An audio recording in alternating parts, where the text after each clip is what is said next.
الرحمن الرحیم الحمد للہ رب العالمین والصلاة والسلام علی سید الانبیاء والمرسلین اما بعد۔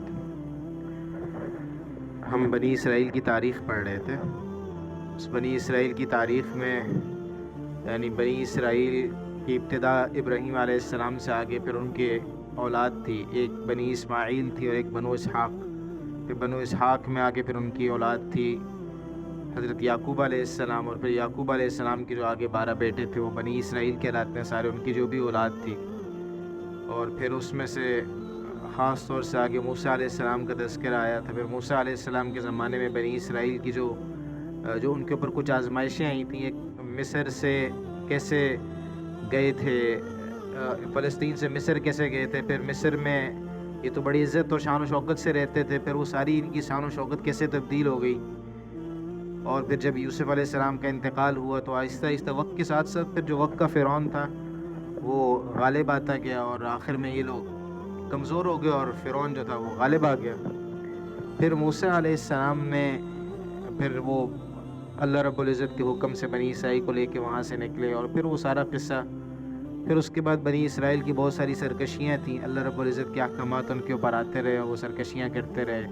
کہیں ان کو حکم دیا کہ گائے ذبح کرو، کبھی انہوں نے یہ اللہ تعالیٰ سے براہ راست چیزیں مانگنا شروع کر دیں وغیرہ، بہت کچھ ہوا، سارا کچھ۔ بالآخر پھر ان کو حکم دیا گیا کہ اب تم واپس فلسطین جاؤ، اور فلسطین جا کے دوبارہ جس سرزمین سے تم آئے تھے، یا قوم ادخلوا الارض المقدسۃ التی کتب اللہ لکم، اے قوم اس ارض مقدسہ میں جا کے داخل ہو جو اللہ نے تمہارے لیے لکھی ہوئی تھی۔ تو جب وہاں پہ گئے تو انہوں نے وہاں جا کے پھر کہ عمالقہ اس وقت نامی ایک قوم تھی جو فلسطین، اس وقت کا جو فلسطین تھا اس پہ قابض تھی، اور وہ بڑے جنگجو قسم کے اور ہٹے کٹے قسم کے لوگ تھے۔ تو ان کو دیکھ کر وہ گھبرا گئے اور انہوں نے کہا کہ موسیٰ تم اور تمہارا رب ہی جا کے لڑو، ہم تو نہیں لڑتے، ان لوگوں سے ہم نہیں لڑ سکتے، جب تک یہ ہیں تب تک ہم نہیں اندر جائیں گے۔ پھر طرح طرح کی ان کی نافرمانیاں تھیں۔ اسی اثناء میں پھر جب موسیٰ علیہ السلام اور ہارون علیہ السلام دونوں کا اسی میں انتقال ہو گیا، پھر اللہ رب العزت کی طرف سے ان لوگوں کے اوپر یہ بات لکھ دی گئی تھی کہ تم وادی تیہ کے اندر رہو گے، اور وادی تیہ سے اب نکل نہیں سکتے، صحرائے سینا جسے کہتے ہیں، یعنی مصر کا وہ حصہ جو فلسطین سے بالکل جڑا ہوا ہے، یعنی یہ والا حصہ ہے، اس جگہ کے اوپر صحرائے سینا ہے۔ کوہ طور بھی یہاں پہ نیچے اس کے قریب ہے۔ تو پھر وہ بھٹکتے رہے اسی کے اندر، ایک لمبا عرصہ گزرا۔ پھر اس کے بعد ایک لمبے عرصے بعد حضرت یوشع علیہ السلام، آپ لوگوں نے اصحاب کہف کا قصہ تو ہر کسی نے سنا نا، کہ موسیٰ علیہ السلام گئے تھے جب خضر علیہ السلام کے پاس، تو ان کے ساتھ ایک نوجوان تھا، اور وہ ایک نوجوان خادم ساتھ تھا جس کو انہوں نے مچھلی رکھوائی تھی، اور جب وہاں پہ گئے تو مچھلی غائب ہوگی تو اس سے پوچھا، وَإِذْ قَالَ مُوسَىٰ لِفَتَاهُ، موسیٰ نے اپنے خادم اس نوجوان سے کہا کہ بھئی وہ مچھلی وغیرہ کہاں ہے جو تمہیں پکڑائی تھی؟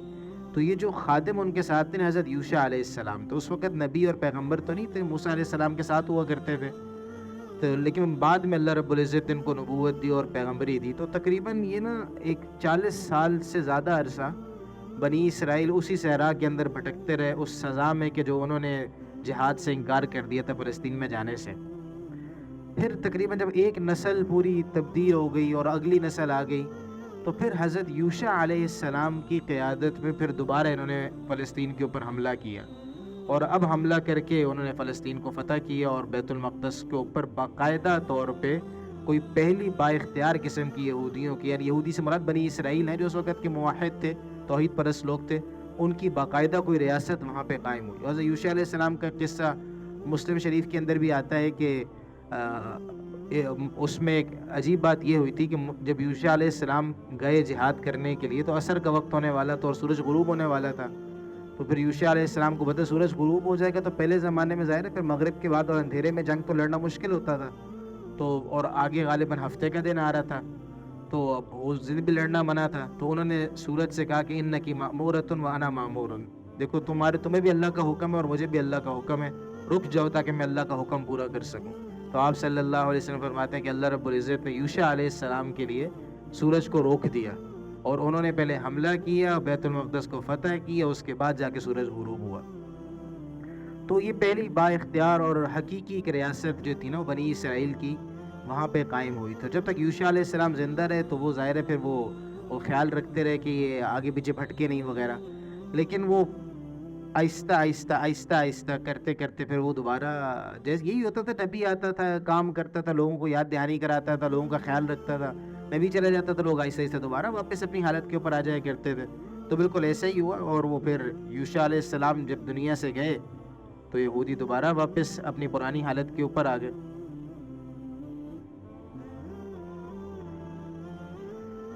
پھر ان کی دوبارہ ظاہر جب دوبارہ اپنی پرانی حالت کے اوپر آئے تو ان کی شامت اعمال کی وجہ سے دوبارہ بیت المقدس کے اوپر قبضہ ہو گیا، اور دوبارہ بیت المقدس ان کے ہاتھ سے دوبارہ نکل گیا۔ اب کی بار پھر اب حضرت دوسرے سپارے میں سورہ بقرہ میں اس کا قصہ آتا ہے کہ جب دوبارہ ہی بیت المقدس سے نکال دیے گئے، اب آہستہ آہستہ وقت گزرتا گیا، اس وقت کے جو نبی تھے ان کا نام تھا، بعض روایات میں سماویل آتا ہے، بعض میں شماویل آتا ہے، حضرت شماویل علیہ السلام۔ تو ان کو انہوں نے کہا کہ یار اللہ سے دعا کرو، اللہ تعالیٰ میں جہاد کا حکم دے، ہم واپس دوبارہ حملہ کر کے جو ہمارے آباء و اجداد کا علاقہ تھا وہ واپس لیں۔ تو انہوں نے کہا کہ دیکھو بات یہ کہ اللہ تعالیٰ حکم دے دیں گے، لیکن ہمیشہ کی طرح تم پھر دوبارہ پیچھے چلے جاؤ گے، جب حکم آ جائے گا تم پھر دوبارہ پیچھے ہٹ جاؤ گے۔ ایسا ہی ہوا، اللہ رب العزت نے طالوت کو بادشاہ مقرر کر دیا، وقال لهم نبیہم ان اللہ قد بعث لکم طالوت ملکا، اللہ نے طالوت کو تمہارے لیے بادشاہ بنایا ہے، تو طالوت کی بات مانو۔ اور جب طالوت کو بادشاہ بنایا تو لوگوں نے اعتراض کرنا شروع کر دیا، یہ کیسے ہو سکتا ہے، یہ تو ہم میں کوئی مالدار آدمی بھی نہیں ہے، کوئی صاحب حیثیت آدمی بھی نہیں ہے، کوئی بڑا آدمی ہو نا اس طرح جو اسٹیٹس والا بندہ ہو، اس طرح کی کوئی کیفیت بھی اس کی نہیں، کیسے اس کو بادشاہ بنا دیا۔ تو اللہ رب العزت نے دو وجوہات بتائی اس کو بادشاہ بنانے کی۔ ایک، طالوت کے اندر طاقت بہت تھی، طاقتور تھا اور ظاہر جنگ لڑنے جانا تھا۔ دوسری بات یہ، طالوت کے پاس علم تھا۔ تو اصل جو فوقیت انسان کو ملتی نا وہ علم کی بنیاد کے اوپر ملتی ہے۔ تو ان دو خصوصیات کی وجہ سے اللہ رب العزت نے طالوت کو بادشاہ بنا دیا۔ بادشاہ بنانے کے بعد پھر ان سے یہ بھی کہا کہ دیکھو بادشاہ بھی بن رہے اور اس کے اوپر میں نشانیاں بھی بھیجوں گا کہ واقعی میں نے اس کو بادشاہ بنایا۔ ان آیۃ ملکہ ان یأتیکم التابوت فی سکینۃ من ربکم وبقیۃ مما ترک آل موسیٰ وآل ہارون۔ سورہ بقرہ میں اللہ ایک قصہ بتاتے ہیں کہ طالوت کی بادشاہت کی علامت یہ ہے کہ جب تم جاؤ گے جنگ لڑنے کے لیے تو ایک تابوت آئے گا، اور اس تابوت کے اندر موسیٰ علیہ السلام اور ہارون علیہ السلام کی کچھ باقیات جو ان کی چیزیں پڑی ہوئی ہیں وہ اس کے اندر ہوں گی، جو تم لوگ سب گم کر چکے ہو، تمہیں نہیں پتہ وہ کہاں ہیں، تو یہ اس کی ایک نشانی ہوگی۔ پھر اس میں اللہ رب العزت نے بنی اسرائیل کا ایک اور امتحان بھی لیا۔ وہ امتحان یہ لیا کہ ان سے کہا کہ دیکھو راستے میں جاؤ گے تم سب کو پیاس لگی ہوئی ہے، تو لیکن پیاس تو لگی لیکن اس میں سے پانی نہیں پینا نہر سے، یا پھر ایک چلو بھر اگر پینا ہو نا تو اگر بہت ہی دل کرے پینے کا تو بس ایک چلو پینا، اس سے زیادہ پانی نہیں پینا۔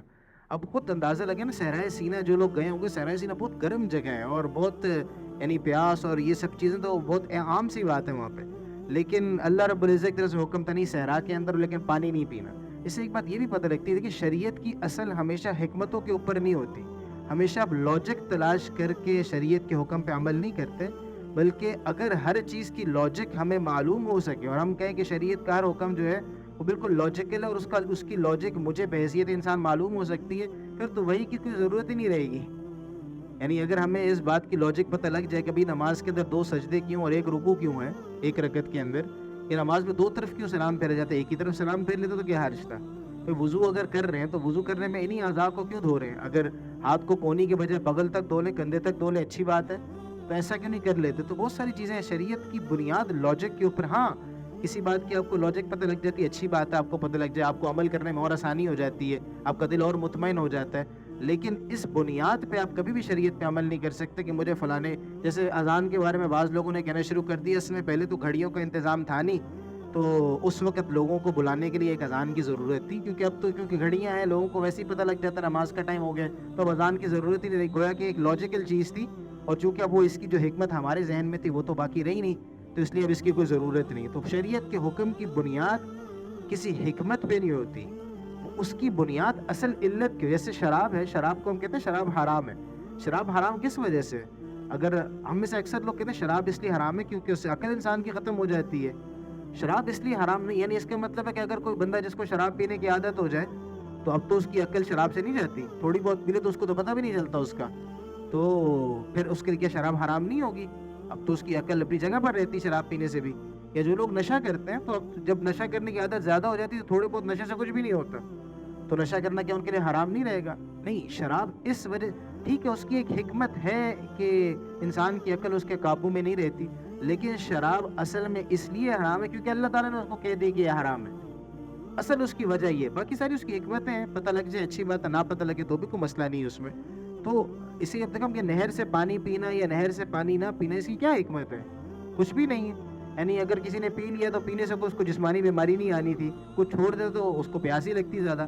تو اصل بنیاد پیچھے کیا تھی کہ نہیں، اللہ کے حکم کو کون پورا کر رہا ہے اور اللہ کے حکم کو کون پورا نہیں کر رہا. خیر یہاں پہ آزمائش ہوئی تو بہت سارے لوگ پھر آگے نکل گئے، کچھ لوگوں نے پی لیا وہ رہ گئے، اور کچھ لوگوں نے نہیں پیا وہ ساتھ چلے گئے ان کے. پھر اس جنگ کے اندر داؤد علیہ السلام کو اللہ رب العزت نے ایک معجزہ یہ دیا تھا. اس جنگ میں داؤد علیہ السلام بھی شامل تھے، لشکر میں بحیثیت پیغمبر اور بحیثیت نبی نہیں تھے، لشکر میں شامل تھے. تو جالوت جو تھا نا وہ اس وقت فلسطین کے اوپر قابض تھا. فلسطین اور جو بیت المقدس، جالوت یہ بادشاہ تھا اور یہ اس کا قبضہ تھا. جب جنگ ہوئی تو قرآن میں اللہ تعالیٰ فرماتے ہیں کہ وَلَمَّا بَرَزُوا لِجَالُوتَ وَجُنُودِهِ، جب جالوت کے سامنے یہ لوگ آئے تو انہوں نے کہا ربنا افرغ علیہ صبر، اے اللہ ہمارے اوپر صبر ڈال دیجئے، ہمیں ثابت قدم کر دیجئے. اور یہ کہہ کہ وہ آگے جنگ میں چل پڑے. تو پھر وہاں پہ داؤد علیہ السلام نے جالوت کو قتل کیا. یعنی اللہ رب فقتل داؤد جالوتا، کہ داؤد نے جالوت کو قتل کیا. پھر اللہ رب العزت نے داؤد علیہ السلام کو بادشاہت بھی دی اور داؤد علیہ السلام کو نبوت بھی دی. اس کے بعد پھر دوبارہ سے ایک دفعہ بنی اسرائیل کو بیت المقدس کے اوپر دوبارہ ایک دفعہ پھر حکومت مل گئی. اور اب جو یہ حکومت تھی نا، اب یہ بہت ہی ایک مضبوط اور ایک پراپر اسٹیبلشڈ اسٹیٹ تھی. داؤد علیہ، اس کو کہتے ہیں عہد الملوک، بادشاہوں کا زمانہ، کیونکہ داؤد علیہ السلام بھی بادشاہ تھے. پھر داؤد علیہ السلام کے بعد ان کے بیٹے سلیمان علیہ السلام بھی بادشاہ تھے. تو یہ جو ہیکل سلیمانی ہم کہتے ہیں نا، یہ سلیمان، کیونکہ ابھی تک بیت المقدس جو بنی ہوئی تھی، میں نے ایک تصویر یہ جو بیت المقدس، یہ پوری بیت المقدس ہے، جس جو باؤنڈری بنی بیت المقدس یہ پوری ہے. یا مسجد اقصیٰ کا جو لفظ شریعت کے اندر آتا ہے نا، تو یہ پوری باؤنڈری میں جو ریڈ لائن ہے یہ پورا اس سے مراد ہوتا ہے. اس سے کوئی جو ہم گولڈن جو ڈوم آف دی راک ہے اور یا پھر جو قبہ صخرہ جسے ہم کہتے ہیں وہ مراد نہیں ہوتا. اور نہ ہی اس سے وہ جو براؤن کلر کے گنبد والی مسجد یہ سائڈ کے اوپر یہاں پر جو ہے یہ پورا جو علاقہ ہے نہیں، جو پورا اس پورا کو مسجد اقصیٰ کہا جاتا ہے. تو پھر کیونکہ اب سلیمان علیہ السلام پراپر ایک بادشاہ تھے نا، اور ایک ان کی یعنی دنیا کے اندر وہ 4 لوگ جنہوں نے پوری دنیا کے اوپر بادشاہت کی، ان میں سے ایک سلیمان علیہ السلام بھی تھے. تو انہوں نے پھر اپنے طریقے سے ایک بہت بڑا کمپلیکس بنایا وہاں پہ. وہ ہیکل سلیمانی تھا، اس کو معبد سلیمانی کہتے ہیں یا ہیکل سلیمانی کہہ دیتے ہیں، کہ سلیمان علیہ السلام نے عبادت خانہ بنایا. اچھا، بنی اسرائیل کے اوپر اس درمیان میں بھی ایک بڑا مسئلہ ان کے ساتھ پیش یہ آیا کہ اللہ رب العزت نے ان کو کہا کہ دیکھو تم نے ہفتے کے دن مچھلیاں نہیں پکڑنی. اصحاب السبت، یہ قصہ ہے سورہ اعراف کے اندر، کہ تم نے ہفتے کے دن مچھلی نہیں پکڑنی، باقی پورا ہفتہ جو مرضی کرو، ہفتے کے دن مچھلی نہیں پکڑنی. اب وہ کیا کرتے، اور پھر اللہ رب العزت نے آزمائش کی ڈالی ان کے اوپر کہ باقی سارے دن مچھلیاں تھوڑی تھوڑی سی آتی تھی، ہفتے کے دن بڑی بڑی مچھلیاں آیا کرتی تھی. تو انہوں نے ایک طریقہ یہ سوچا، انہوں نے کہا یار مچھلیاں پکڑنی ہے. تو شروع میں انہوں نے ایک ہیلا بہانہ یہ کیا کہ وہ ہفتے کے دن سے پہلے نا وہاں پہ کھڈے کھود دیا کرتے تھے کہ پانی وہاں سے گزرتے ہوئے آہستہ ہو جائے اور آگے آہستہ آہستہ پانی جائے. تو لہٰذا ہوتا یہ تھا کہ مچھلیاں جب آتی تھی وہاں پھنس جاتی تھی، بیچ میں پانی آگے نکل جاتا تھا. تو ہفتے کے دن پکڑتے تو نہیں تھے، جمع ہفتے کے دن ہو جاتی تھی، اتوار کے دن جا کے نکال لیا کرتے تھے. تو ظاہر ہے اللہ تعالیٰ کے ساتھ تو ہیلا نہیں چلتا، اب جتنی مرضی ہیلا بازیاں کر دے.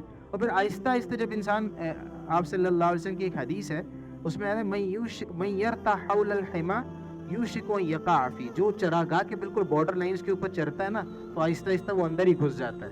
تو شروع میں ہیلے بہانے شروع کیے اور آہستہ آہستہ پھر ہفتے کے دن ہی پکڑنا شروع کر دی.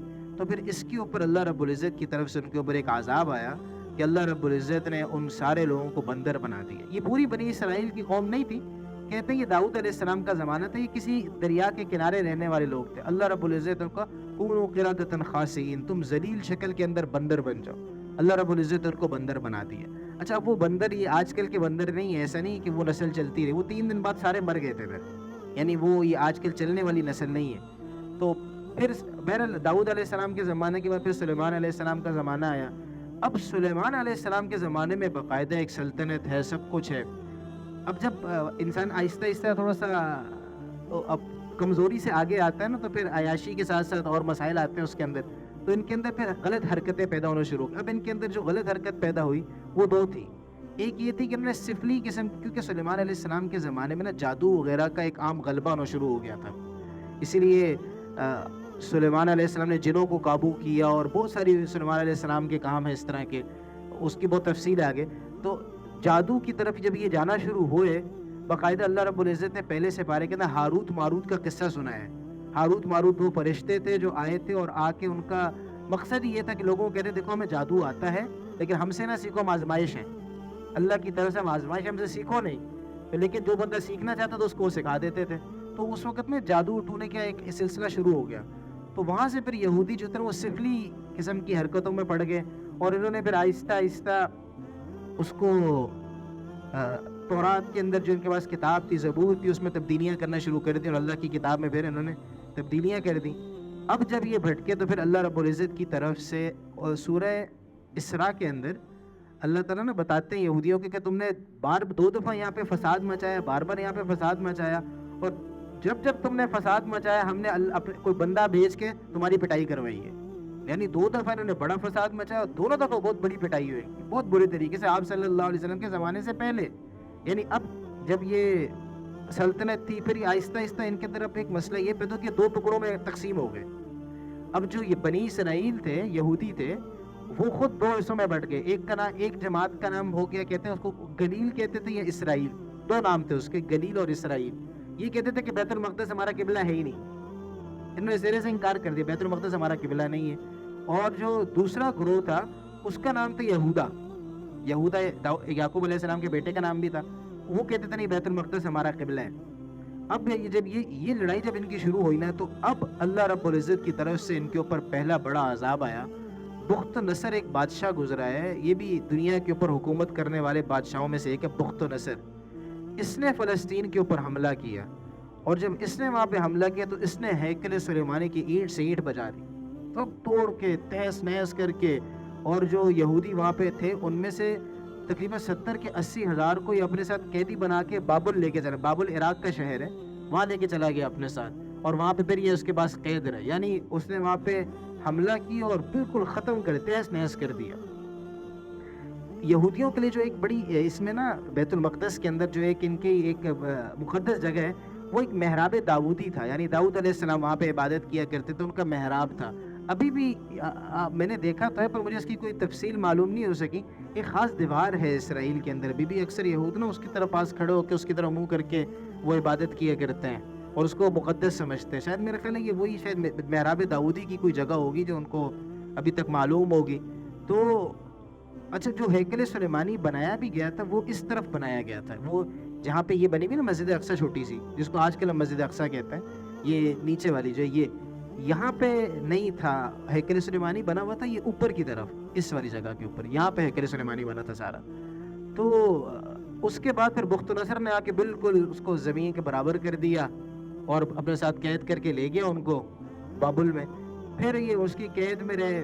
پھر تقریباً کافی سالوں بعد جا کے پھر ایک اور ایرانی جو آتش پرست ایک فارس کا بادشاہ تھا، قورش اس کا نام تھا، اس نے پھر بخت نصر کے اوپر حملہ کیا. اور وہ جب جنگ جیت گیا تو ان کا تو کوئی کردار بیچ میں نہیں تھا، لیکن اس نے یہودیوں پہ رحم کھایا. اس نے کہ جا کے تم اپنے علاقے میں دوبارہ بس جاؤ اور دوبارہ وہاں پہ اپنا جس طرح تم پہلے اس کو آباد کیا تھا دوبارہ آباد کرو. پھر جا کے یعنی اللہ کی طرف سے پہلا عذاب ان کے اوپر آیا تھا کہ بخت نصر نے ان کے اوپر بہت برا حملہ کیا. پھر یہ لوگ واپس چلے گئے دوبارہ وہیں پر واپس بنی اسرائیل اپنے علاقے میں.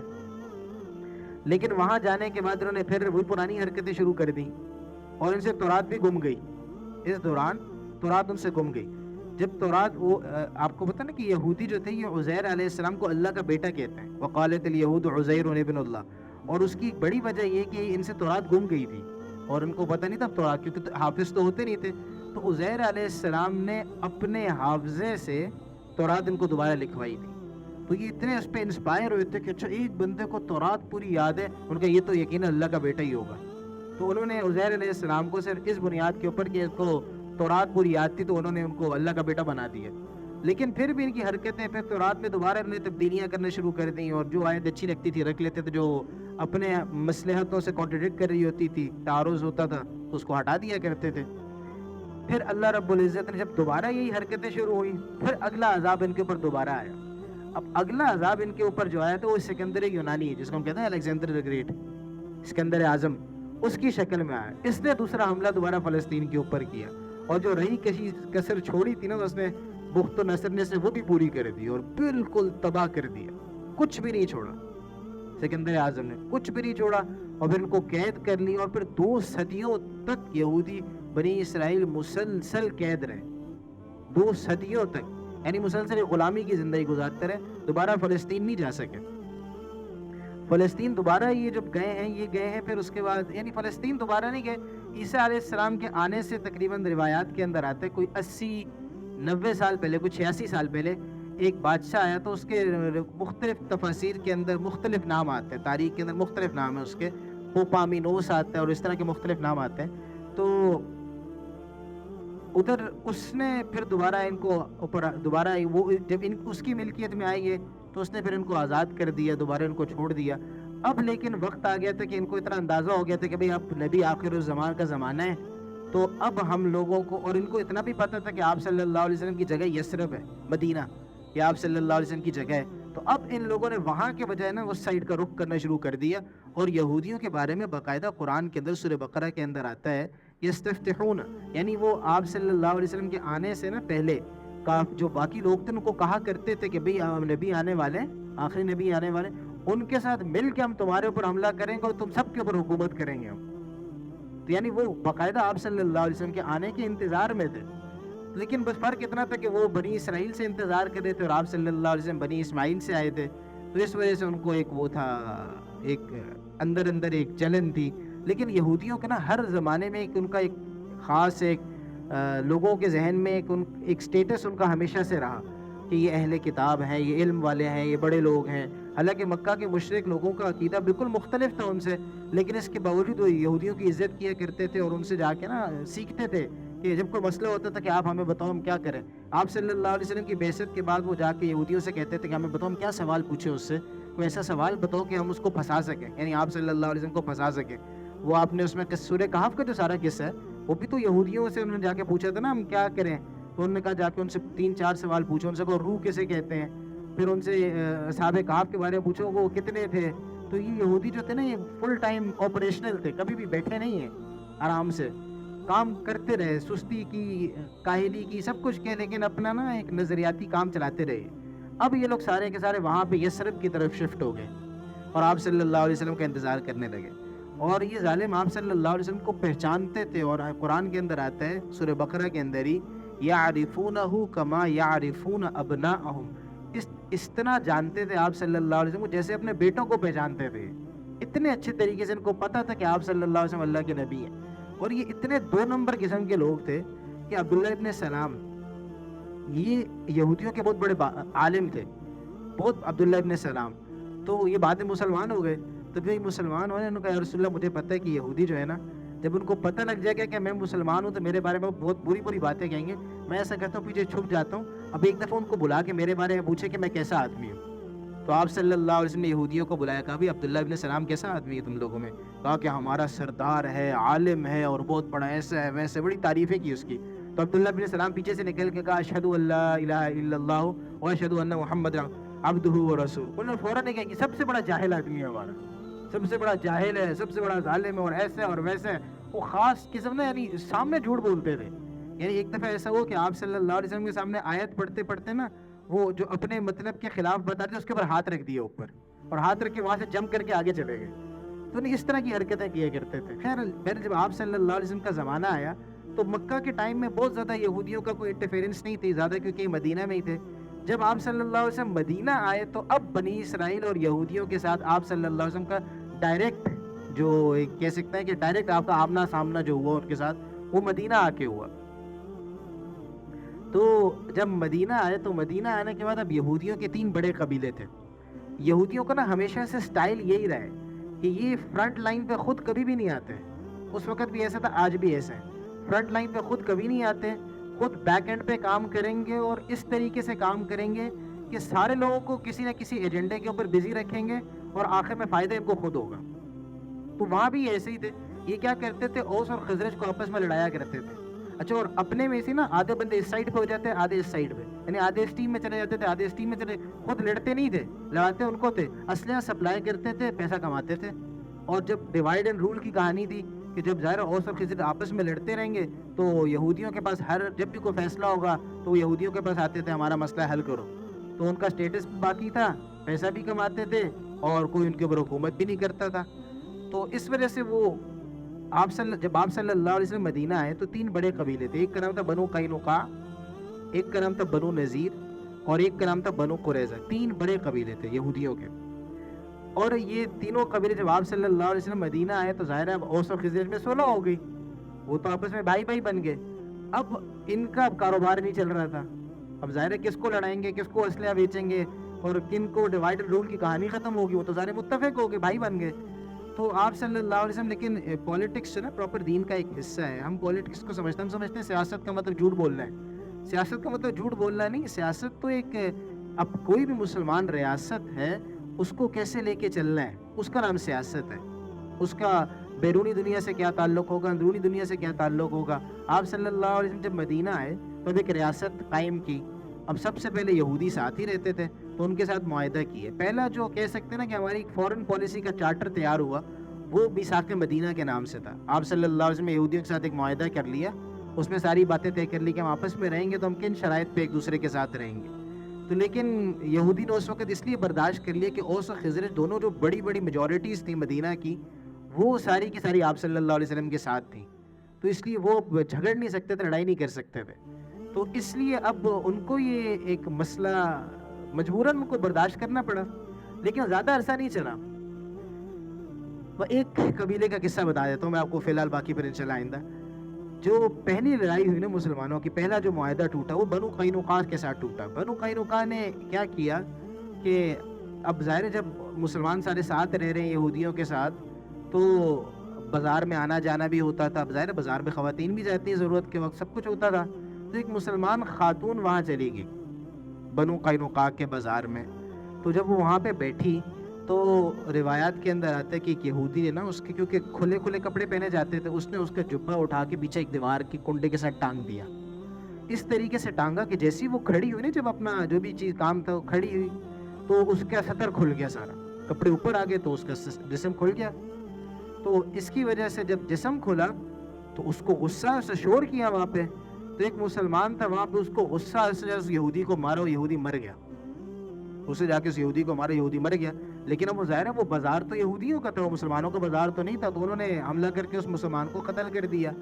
جب یہ بات آپ صلی اللہ علیہ وسلم تک پہنچی تو آپ صلی اللہ علیہ وسلم سے جا کے کہا دیت دو, تمہارا قصور ہے, تم نے بندہ مارا, تم نے غلط حرکت کی, اس کے نتیجے میں تم نے ایک بندے کو پرووک کیا ہے, تم نے غلط حرکت کی, ایک مسلمان عورت کی عزت کے ساتھ تم نے کھیلا ہے, تو دیت تو آپ صلی اللہ علیہ وسلم سے مطالبہ کی انہیں. تو اس وقت تک بدر کی جنگ ہو چکی تھی, غزوہ بدر ہو چکا تھا, اس کے بعد کی بات ہے. تو انہوں نے آگے سے کہا کہ تم لوگ عربوں سے لڑ چکے نا ایک دفعہ, تو تمہیں لڑائی کا طریقہ اصل میں پتہ نہیں ہے, تم ہمیں انڈر ایسٹیمیٹ نہ کرو, ہم سے لڑائی ہوگی تو ملک پتہ جائے گا, ہم دیے شیت کچھ بھی نہیں دینے والے. اور یہ کہہ کہ انہوں نے پھر اپنے آپ کو قلعے کے اندر بند کر لیا. پھر آپ صلی اللہ علیہ وسلم نے سب سے پہلے بنو قینقاع کے اوپر جا کے حملہ کیا. اب جب حملہ کیا تو وہ تو قلعے کے اندر بند ہو گئے تھے, اندر بند رہ کے وہ کتنا عرصہ برداشت کر سکتے تھے. تھوڑا عرصہ تو انہوں نے برداشت کیا, آخر میں انہوں نے کہا اچھا ہمیں چھوڑ دیں, معافی مانگ لی کہ ہمیں صلح کر لیتے ہیں, کوئی بھی معاملہ ہمارے سے طے کر لو, جو بھی معاہدہ کر لو. تو پھر آپ صلی اللہ علیہ وسلم نے ان کو جلا وطن کر دیا, وہاں سے ان کو نکال دیا. ان سے کہا کہ تم سب کچھ لے جاؤ, اپنا جو لے جا سکتے لے جاؤ, کوئی تمہیں قید نہیں کر رہا, میں کچھ بھی نہیں کر رہا, لیکن تم یہاں سے نکل جاؤ, تم یہاں نہیں رہ سکتے. تو پہلا جو بنو قینقاع تھے وہاں سے, وہ تو اس طریقے سے وہاں سے نکل گئے. باقی پھر 2 اور قبیلے بھی تھے, پھر وہ اگلی دفعہ انشاءاللہ اللہ نے چاہتا. ابھی 8:50 ہو گئے. کوئی سوال اس حوالے سے کسی کا ہو؟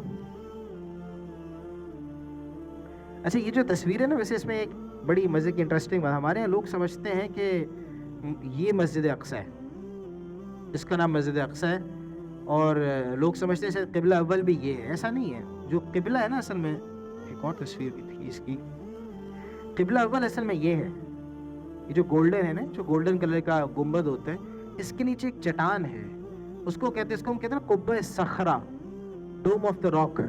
اس کے نیچے ایک پتھر, ایک چٹان ہے, اصل میں وہ قبلہ اول تھا, مسلمانوں کا بھی اور ان کے لیے بھی. تو وہ اصل میں قبلہ یہ ہے. یہ مسجد تو بعد میں جا کے پھر آگے انشاءاللہ بات آئے گی بھی حضرت عمر رضی اللہ عنہ کے زمانے میں پھر کیسے تعمیر ہوئی. پھر اس کا ایک نا مسجد عمر بھی ہے, اس کو مسجد عمر کہا جاتا ہے, مسجد اقصیٰ بھی کہتے ہیں, مسجد عمر بھی کہتے ہیں اس کو. تو وہ چلے پھر آگے اللہ نے چاہا تو بات آئے گی. ٹھیک ہے, چلیں. سبحان اللہ وبحمدہ, سبحانک اللہ وبحمدک, نشہد ان لا الہ الا انت, نستغفرک ونتوب الیک. سبحان ربک رب العزۃ عما یصفون وسلام علی المرسلین.